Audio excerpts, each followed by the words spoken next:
बाकायदा बाज़ अकाबिर ने यह तक कह दिया कि बहुत से लोग तो ये हदीस की किताबें पढ़ के गैर मुक़ल्लिद बन जाते हैं। रावी का अमल उसकी रिवायत के मुखालिफ हो तो जमहूर मुहद्दिसीन कहते हैं कि हम उसकी रिवायत लेंगे, अहनाफ कहते हैं नहीं नहीं हम उसकी राय लेंगे। ये ऐसा कौल है कि एक शख्स ये कहे कि जनाब रात जो होती है वो दिन से ज्यादा रोशन होती है। अपना अकीदा के आमाल हकीकत ईमान में दाखिल नहीं है, उसको साबित करने के लिए कुरान की आयत को गलत बयान किया। आप कहेंगे जनाब नासिर से गलती हो गई, लेकिन ये कैसे गलती हो गई कि फाल ताकीब होता है तो मालूम हुआ कि वो अलग चीज है और ईमान अलग चीज है।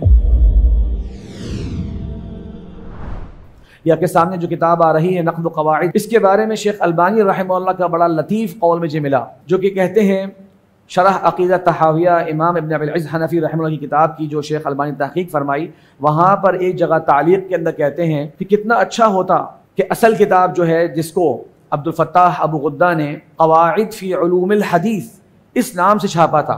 असल में तो मुअल्लिफ़ ने नाम अलग रखा था, तो जब उन्होंने क़वाइद फ़ी उलूमिल हदीस के नाम से इस किताब को नशर किया तो शेख अल्बानी रहमहुल्लाह कहते हैं कि अगर उसमें एक जुमले का इजाफा कर देते अला मज़हबिल हनफिया तो ये बिल्कुल दुरुस्त इजाफा होता और ये बिल्कुल दुरुस्त उन्वान होता, क्योंकि ये क़वाइद इल्मुल हदीस के जो हैं ये हनफी हजरात के जो क़वाइद हैं ये वो वाले क़वाइद ज़िक्र किए गए हैं इस किताब के अंदर, यानी जो असल किताब है। फिर शेख रहमहुल्लाह का जो ताक़ुब है इस किताब में इंतहाई दक़ीक़ और इंतहाई इल्मी ज़ख़ीरा इस किताब के अंदर मौजूद है। किताब का नाम है इलाउस सुनन, और इस किताब को लिखने में भी बहुत सारे पापड़ बेलने पड़े कि पहले एक किताब लिखी गई किताबुत तहारा, फिर दूसरी किताब लिखी गई किताबुस सला, फिर उससे रुजू किया गया। बहुत लंबी ये कहानी है, वक्त की किल्लत की वजह से आपके सामने पेश नहीं कर रहा। शेख इरशादुल हक असरी हफ़िज़हुल्लाह ने इलाउस सुनन फ़ी मीज़ान के मुक़द्दिमे में वो पूरी कहानी जिक्र की है। तो खुलासा आप यूँ समझें कि इन्होंने कहा कि जो ज़ख़ीरा हदीस है, जो हदीस की मुअल्लफ़ात हैं बड़ी बड़ी, वो कोई भी किताब ऐसी नहीं है जो हनफी मज़हब की तायीद और हनफी मज़हब को सपोर्ट कर रही हो, तक़वियत दे रही हो। तो बाकायदा बाज़ अकाबिर ने यह तक कह दिया कि बहुत से लोग तो ये हदीस की किताबें पढ़ के गैर मुक़ल्लिद बन जाते हैं। तो भाई ज़रूरत है कि एक ऐसी किताब लिखी जाए जिसके अंदर हम हनफी हजरात के दलाइल को जमा करें। सोचिए असल किताब लिखने का मकसद ही ये था। जब आप खींचा तानी करके एक, मैं समझता हूँ एक नामुनासिब मकसद के लिए एक किताब लिखेंगे तो फिर जाहिर है उसके अंदर बहुत ज़्यादा दियानत वाला अंदाज नहीं होगा, बहुत ज़्यादा मनहजी अंदाज नहीं होगा क़वाइद के इस्तेमाल करने में। वहाँ आपको उन क़वाइद को भी अपने उन अफकार के ताबे करने के लिए ज़ोर ज़बरदस्ती करनी पड़ेगी और उसके अंदर फिर दियानत इल्मी जो है वो बाकी नहीं रहती। तो शेख रहमहुल्लाह की इस किताब के अंदर एक नहीं सैकड़ों मिसालें मौजूद हैं जिसमें शेख ने वाज़े किया कि ये मनहज मुहद्दिसीन नहीं है, ये आपके अपने बनाए हुए कायदे हैं। यहाँ तक देखिए कि मैंने इसके अंदर आखिर में एक कौल जिक्र किया है। आप सोचिए कि ये मुकद्दमे के अंदर बाकायदा ये बात कह रहे हैं, क्या कह रहे हैं? कहते हैं व अन्ना लहुम ऐ लिल हनफिय्यति फिल हदीस उसूलन कमा अन्ना लिल मुहद्दिसीन उसूलन फला लौम इन खालफनाहुम। सोचिए, कहते हैं कि हमारे अहनाफ के भी कुछ उसूल हैं जिस तरह मुहद्दिसीन के उसूल हैं, तो हम पर कोई मलामत नहीं है अगर हमने मुहद्दिसीन के उसूल से इख्तलाफ किया। यानी वो खुद इसका इकरार कर रहे हैं कि जनाब इस किताब के अंदर हमने अपने उसूल आपके सामने रखे हैं और हम पर कोई मलामत ना करो कि अगर हमने मुहद्दिसीन के उसूल की खिलाफ वर्जी करी है। फिर मैंने एक मिसाल भी जिक्र करी है यहाँ पर। आप जानते हैं कि अगर बज़ाहिर तारुज़ दो दलाइल के अंदर पाया जाए, मैं बज़ाहिर कह रहा हूँ क्योंकि हकीकी तारुज़ दलाइल में नहीं होता, तो मुहद्दिसीन का अंदाज़ होता है, कोशिश करते हैं कि जमा बैन नुसूस हो जाए। उसके बाद कोशिश करते हैं कि वहाँ पर अगर नासिख मनसूख की बहस है तो उसको देख लिया जाए, उसके बाद तरजीह करते हैं, उसके बाद तवक्कुफ़ करते हैं। ये अहले इल्म जानते हैं। अहनाफ के जो उसूल यहाँ पर जिक्र किए हैं फ़स्ल सामिन में, सबसे पहला असल उन्होंने जिक्र किया है अन्नस्ख़। जमा से पहले अन्नस्ख़, पहले कह दो कि ये नासिख मनसूख की बहस है। इस तरह की और भी बहुत सारी जो है ज़ाती क़वाइद उन्होंने जिक्र किए हैं। ये मैंने आपके सामने जो अक़वाल को जिक्र किए हैं ये वो मसाइल हैं, तलबतुल इल्म से मैं मुखातिब हूँ। मुझे लगता है कि हम बाज़ मरतबा उसूली ताक़ुब से गाफिल रह जाते हैं और बाज़ मिसालों पर बहुत ज़्यादा वक्त सर्फ कर लेते हैं। ये वो उसूल हैं जिसकी बुनियाद पर आज के हनफी और गुज़रे हुए हनफी हजरात उनके मज़हब की बुनियाद कायम है। तो अगर तालिब इल्म इन उसूलों को अच्छी तरह समझ ले और इनका मजबूत मुहासबा करना, ताक़ुब करना उसको आ जाए, तो यकीन जानिए बेशुमार जो निज़ाआत हैं और बेशुमार जो मिसालें हैं, जो शायद एक दो मिसालें कभी कभार हम उसको मजबूत अंदाज से बयान ना भी कर पाएँ, इन उसूल का ताक़ुब करने से आप उनका भरपूर ताक़ुब कर सकते हैं।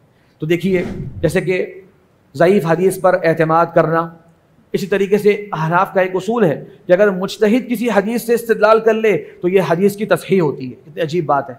हम जानते हैं कि मुज्तहिद के सामने बहुत से अनवाउल अदिल्ला होते हैं, तो ये कैसे है कि अगर उसने हदीस बयान कर दी तो हर हाल में तस्हीह होगी?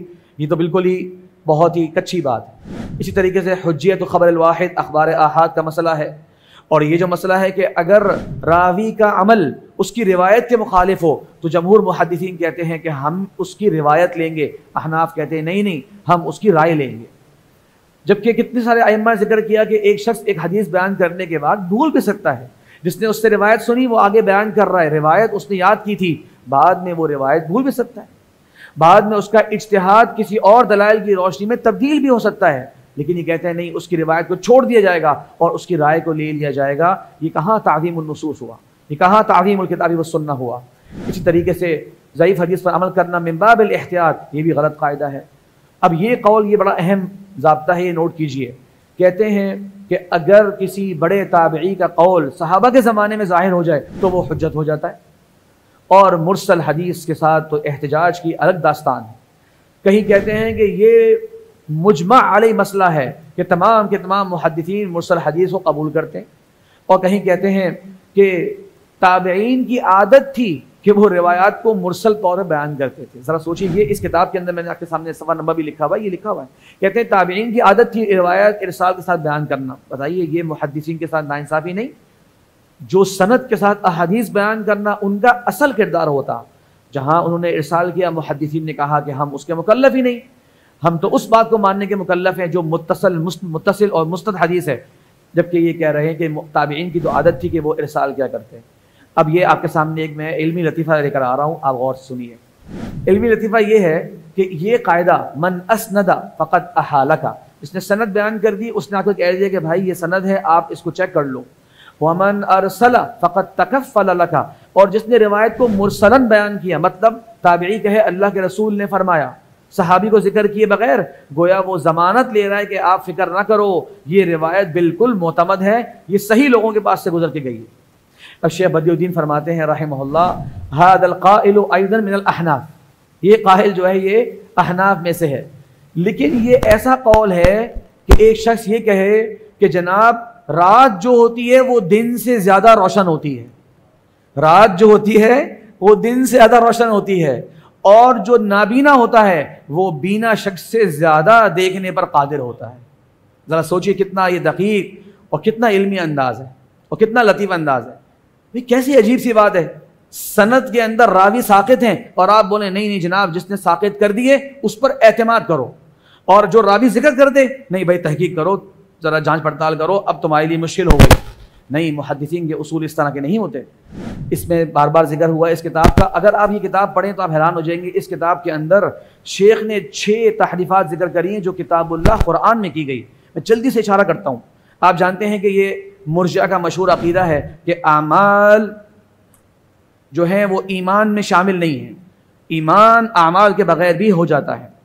तो बाज़ ने, बल्कि तज़कियतुन नुअमान, जो अब्दुर्रशीद नुअमानी साहब ने जो इमाम अबू हनीफा रहमतुल्लाह की सीरत जिक्र करी है, वहाँ इस अकीदे का दिफा करते हुए एक आयत में तहरीफ फरमा दी। चले हम उज़्र देखते हैं, शायद गलती से हुआ होगा, लेकिन जो मसला आज अख़ज़ किया है वो उस उज़्र को गलत साबित कर रहा है। वो क्या मसला अख़ज़ किया है? कहते हैं कुरान में अल्लाह ने फरमाया है वमन युमिन बिल्लाह फयअमल सालिहन, फ़ाल ताक़ीब है, तो ईमान हो चुका है। फ़ाल ताक़ीब मतलब ये कि आमाल कोई ज़ायद चीज़ है, क्योंकि सूरह तगाबुन की 9वीं आयत आप सब जानते हैं, हाफिज बैठे हैं, वो है वयामल सालिहन, फ़ा तो वहाँ पर है ही नहीं।